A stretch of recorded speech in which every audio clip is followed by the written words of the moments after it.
Γεια σας! Σήμερα θα μιλήσουμε για τον πόλεμο μεταξύ flat white και cappuccino και όλες τις θεωρίες συνωμοσίας γύρω από αυτό. Στην πραγματικότητα, το flat white είναι ένα καπουτσίνο με 2 δόσεις καφέ. Τόσο απλό.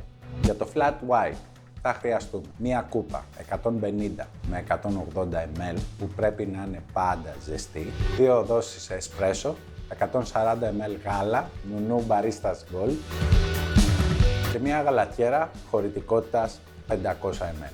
Πάμε να το φτιάξουμε λοιπόν. Τοποθετούμε λοιπόν το ακροφύσιο κάθετα στην επιφάνεια του γάλακτος για 3 έως 6 δευτερόλεπτα. Στη συνέχεια βυθίζουμε το ακροφύσιο στη μέση της γαλατιέρας έως ότου φτάσει στους 60 βαθμούς Κελσίου. Ανακατεύουμε τη γαλατιέρα και ρίχνουμε σιγά σιγά το γάλα στην επιφάνεια του εσπρέσο. Μόλις φτιάξαμε ένα τέλειο flat white, χωρίς δράκους και ρακούν. Καλή σας απόλαυση!